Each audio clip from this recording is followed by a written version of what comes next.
ሌላው እንግዲህ የምናነሳው የሀበሻን ዝግጅት በተመለከተ ነውና በየአመቱ የሚዘጋጀው የአውሮፓ እግር ኳስ ፌዴሬሽን የኢትዮጵያ እግር ኳስ በአውሮፓ ያለው ማለት ነው አንዳንድ ኢሹዎች የተነሱ ሁልጊዜ መጨቃጨቂያ ሆኖ የሚዘልቅበት ጉዳይ ማብቃት አለበት ብለን እናስባለን። እኛ ይህንን ሀሳብ የምንሰጠው በየአመቱ የሚሰሙ ችግሮችን የህዝብ ቅሬታዎችን ይዘን መቅረባችን አይቀርም። በየአመቱ የሚስተናገዱ ብዙ አሉታዊ ችግሮች እየተስተዋሉ ነው። የሀበሻ ዝግጅት ሀበሻ ለሰርቪስ ኳሊቲ ግድ ሊላቸው ይገባል። ሰው እዛ ድረስ የሚሄደው ትራንስፖርት ከፍሎ ለልጆቹ ትራንስፖርት ከፍሎ ፌሬን ቫኬሽን ለማሳለፍ ለመደሰት ነው እንጂ ለመቆዘም መሆን የለበትም ብለን እናስባለን። እና ይህንን ነገር በደንብ ሊታሰቡበት ይገባል። በተለይ የአዘጋጁ ማህበረሰብ ይህንን ዝግጅት የሚያዘጋጀው አካል ትኩረት ሰጥቶ እየሰራ አይደለም ባይነን። በአለፈው አመት በፍራንክፈርት ሰዎች ሲንገላቱ አይተናል። ሜዳው ትንሽ ከመሆኑ አንጻር የድንኳን የሚቀመጥበት ቦታ ሎኬሽን ሰሌክት ከማድረግ አንጻር የህዝብ ብዛት ኤስቲሜሽን በማቅረብ አንጻር ስንት ነው ሊመጣ የሚችለው? ከ28,000 እስከ 30,000 ሰው መጥቶ የ4,000 ሰው ቦታ የምትከራይ ከሆነ ይህ ትክክል አይደለም። አሁን የህዝብ ብዛቱ እየጨመረ ነው የሚሄደው። ቢኮዝ ሰው በዩሮፕ ውስጥ ያለው ማህበረሰብ ቲኔጀሩም እያደገ ሰውም እየበዛ የሚሄደው ሰው እየበዛ እንዲመጣ ሰርቪስ ኳሊቲ በደንብ መደረግ አለበት ባይነን። በሮማም የነበረው ከዚህ ጋር ተያይዞ በሮማ ቅዳሜ ቀን መብራት ጠፍቶ ድንኳን የያዙ ነጋዴዎች ወይም ደግሞ ሰርቪስ አቅራቢዎች መብራት ጠፍቶባቸው ቅዳሜ ደግሞ የመጨረሻው መዝጊያው ቀን ነው ተብሎ የሚናፈስ ነገር ስለነበረ የምግቦቻቸው እየተበላሹባቸው መብራት ስለጠፋ ኤቭሪቲንግ እየተበላሸባቸው ገንዘብ አውጥተው ነው ድንኳን የሚይዙት። ገንዘብ አውጥተው ነው ያንን ነገር እዛ ገንዘብ እናገኛለን ብለው ነው ሰርቪስ እንትን የሚሉት።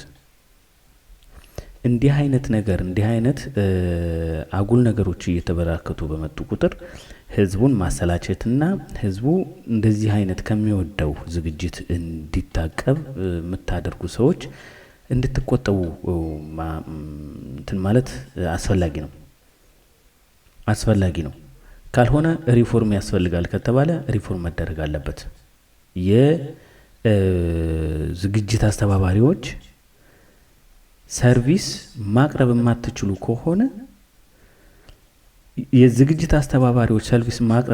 ከሆነ ሰርቪሱን ለሌሎች ኮንትራት መስጠት አስፈላጊ ነው። በተለይ ለፈረንጆች ውጭ ሀገር ላሉ ፈረንጆች በኃላፊነት መስጠት ማከራየት፣ ተጠያቂዎቹ እነሱ ሊሆኑ ይገባል። ግን ኤስቲሜሽን መናገር አለባችሁ። የሰውን ብዛት በደንብ አድርጋችሁ መገመት መቻል አለባችሁ። የመጠጥ አገልግሎት የሚሰጥ ለምሳሌ ወይ ደግሞ ሄኒከል ሊሆን ይችላል ወይ የሆነ የካምፓኒ ሊሆን ይችላል። ይህንን መጠጡን በተመለከተ ይህንን አንተ ትይዛለህ፣ ቦታ ይሄ ነው ተብሎ ኮንትራት መሰጠት አለበት። የምግብ ከሆነ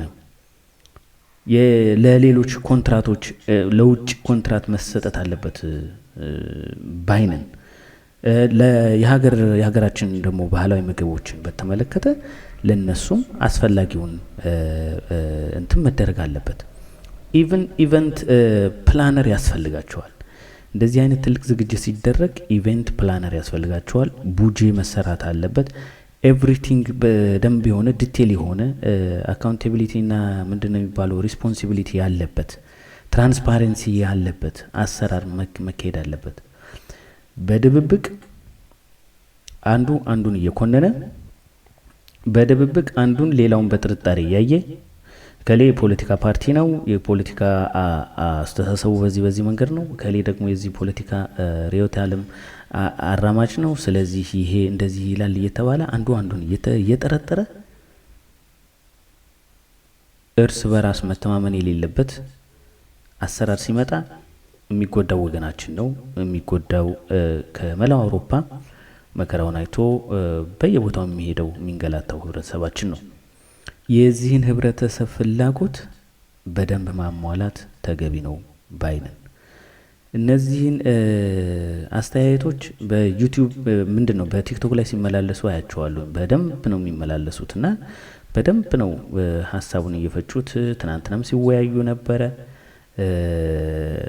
እንዲህ አይነት ነገር አለ። እንዲህ አይነት ወይም ደግሞ ምን ልንለው እንችላለን? ብልሹ አሰራር ልንለው እንችላለን ሁላ። እንዲህ አይነት ነገር አለ። ይህ መቆም አለበት። እንደዚህ አይነት ብልሹ የሆነ አካሄድ መቆም አለበት። የፖለቲካ ደጋፊውም የሃይማኖት አባቱም የተለያየ አመለካከት ያለው መላው የሀገራችን ማህበረሰብ መሳተፍ ይችላል ባይነኝ ነኝ። የትኛውን ፖለቲካ አራምድ፣ የትኛውንም እንትን አራምድ፣ ዝግጅቱ ላይ ግን ወገንተኝነት ወይም ፖለቲካል ወገንተኝነት ሊሆን ይችላል፣ ወይም ራሻል የሆነ ወገንተኝነት ሊሆን ይችላል። እንደዛ አይነት ነገር ካለ ዝግጅቱ ይበላሻል። ዝግጅቱ በሙሉ ፈቃደኝነትና በሙሉ ልብ ሊሰራ የሚችል ዝግጅት ነው። ሰፊ ዝግጅት ነው። ሰፊ ህብረተሰብ ነው የሚመጣው። ሁሉንም ማህበረሰብ አድሬስ ማድረግ የሚቻል ከሆነ አሰራሩ ሪፎርም ሊደረግ ይገባዋል። እዛ ውስጥ ያሉ አመራሮች ሊተቹ ይገባቸዋል።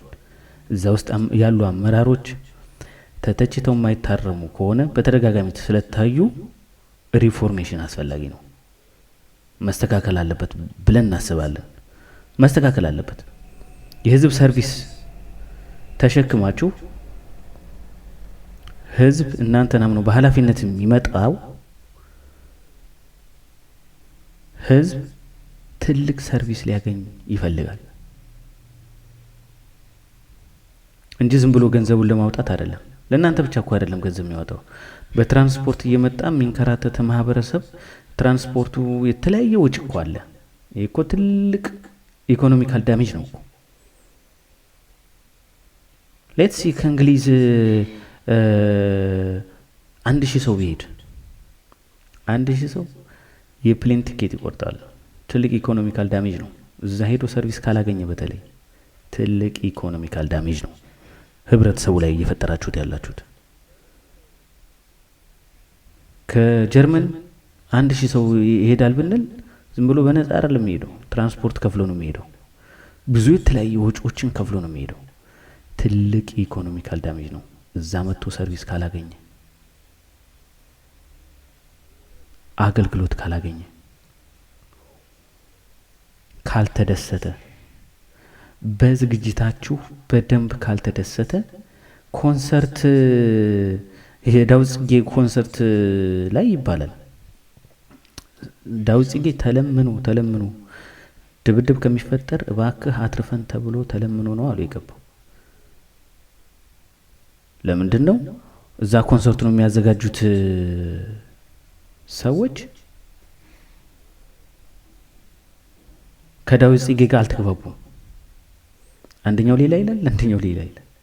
እንዲህ አይነት ምንድነው ቅጥ የሌለው ዝግጅት መሆን የለበትም። በኃላፊነት እና ሲሪየስ የሆነ ማኔጅመንት ያስፈልገዋል ባይ ነኝ። ሲሪየስ የሆነ ማኔጅመንት ወይም ደግሞ እንዲህ አይነት ትልቅ ኦርጋናይዜሽን ልምድ ባለው የማኔጅመንት ልምድ ባለው ተከፍሎት የሚሰራ መሆን አለበት። ዝም ብሎ በሆቢ ሊሰራ አይችልም እንዲህ አይነት ዝግጅት። ወይ ደግሞ ተከፍሎት ወርሃዊ ክፍያ እየተከፈለው የማኔጅመንቱን ስራ የሚሰራ ሰው ትልቅ ማኔጀር መቀጠር አለበት።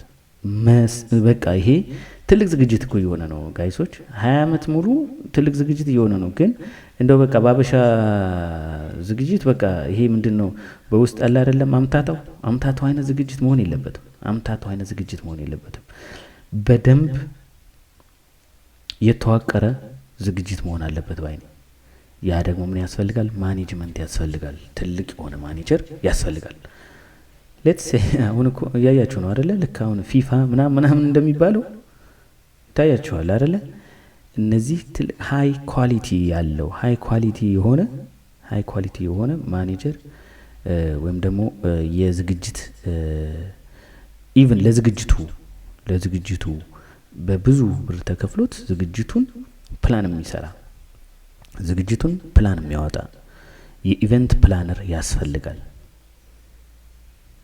ቀላል ዝግጅት አይደለም። ለኢፈርታችሁ እኮ አይ ቲንክ ያው ዛም ውስጥ ያላችሁ ከልባችሁ የምትሰሩ ሰዎች ልትኖሩ ትችላላችሁ። ያንን አለማድነቅ ንፉግነትም እንዳይሆን ለኢፈርታችሁ ለጥረታችሁ በበጎ እንቅስቃሴ የምታደርጉ ልጆች ልትኖሩ ትችላላችሁ። ትላልቅ ወንድሞቻችን ልትኖሩ ትችላላችሁ። ያንን አፕሪሼት እናደርጋለን። ነገር ግን ደግሞ ዝርክርክነት ሲመጣ እናንተም ትጎዳላችሁ፣ ህዝቡም ደግሞ እናንተን ፕሮሞት አያደርጋችሁ። ህዝቡ እናንተ ላይ ሀሳብ እየሰጠ ደግመን እንደዚህ አይነት ዝግጅት ላይ አንሄድም እያለ እየተማረረ ነው ያለው። ስለዚህ አውቃችሁም ይሁን ሳታውቁ ይህንን ዝግጅት የምታበላሹ ሰዎች የህዝብ ሰርቪስ መቅደም አለበት ባይነን። የህዝብ አገልግሎት መቅደም አለበት። የህዝብ ግልጋሎት መቅደም አለበት። ህዝቡን በቃ ይሄ ዝግጅት የህዝቡ ነው ብላችሁ ማመን መቻል አለባችሁ። እንግዲህ አስምረን የተናገር ነው። አውቃችሁም ሆን ብላችሁም ሳታውቁም ስህተት የምትፈጽሙ ሰዎች ስህተታችሁን ገምገማችሁ ከስህተታችሁ ታረሙ። ካልሆነ ለሌሎች አመራሮች ከዚህ በፊት የወጡ ልጆች አሉ ሰምቻለሁ። ዳንኤል አለ፣ ሌሎች ልጆች አሉ፣ ተስፋዬ ምናምን የሚባሉ ልጆች አሉ። እነዚህ ልጆች ደግሞ አቅርቦ እንትን ማለት ነው ኦርጋናይዝ ለማድረግ የግድ አስፈላጊ ነው። እኔ አሁን ይሄ ከፖለቲካ የጸዳ ከዘር የጸዳ ምናምን የሚባል ነገር የለም እዚህ እኔ ብዬ የማስበው ማለት ነው። ቢሆን ሁሉንም አኮሞዴት ማድረግ የሚችል የትኛውን ፖለቲካ ያራምድ እዛ ቦታ ላይ ግን ቢገኝ ሀገሩ ዝግጅት ነው ይገኛል። ከሌ እንትን ፓርቲ አባል ነው ከሌ እንትን ፓርቲ አባል ነው ምናምን እየተባለ ሌብል መደራረግ አስፈላጊ አይደለም። እዛ ዝግጅት ላይ የትኛውንም የእምነት ተከታይ እዛ ዝግጅት ስንሄድ እኮ ከሌ ሙስሊም ነውና ክርስቲያን ነውና ከዚህ ቦታ እንዳይመጣ ምናምን መባባል አስፈላጊ አይደለም። የፖለቲካ አመለካከትም ላይክ ዳት የትኛውንም የፖለቲካ አመለካከት አኮሞዴት ሊያደርግ የሚችል ዝግጅት የትኛውንም የአስተሳሰብ እንትኖችን አኮሞዴት ሊያደርግ የሚችል ዝግጅት መደረግ አለበት። ኢቭን እዛ ውስጥም ራሱ ቶለራንስ መቻቻል ቅድም ስለ ስትሪት ፓሬድ ስገልጽ ነበርና መቻቻል የሚለውን እንደውም እኛ ይሄ በዓላችን የመቻቻል ማሳያችን ሊሆን ይገባል። ልክ እንደ ስትሪት ፓሬድ ማለት ነው። በየአመቱ የመቻቻላችን ማሳያ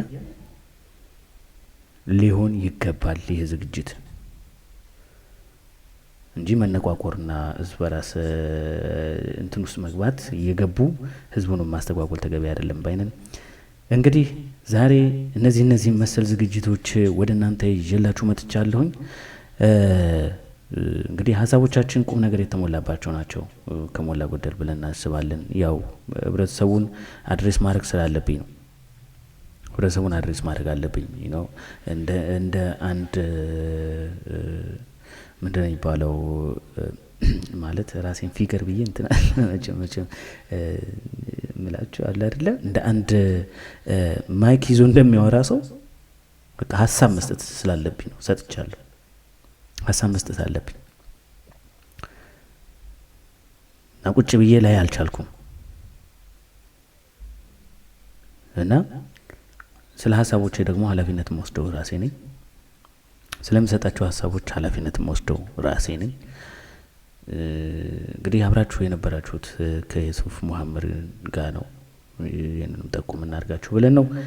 ውድ የፕሮግራማችን ተከታታዮች እስከ ሌላ ዝግጅት አብራችሁን ስለቆያችሁ እውነት ለመናገር እጅግ አድርገን እናመሰግናለን።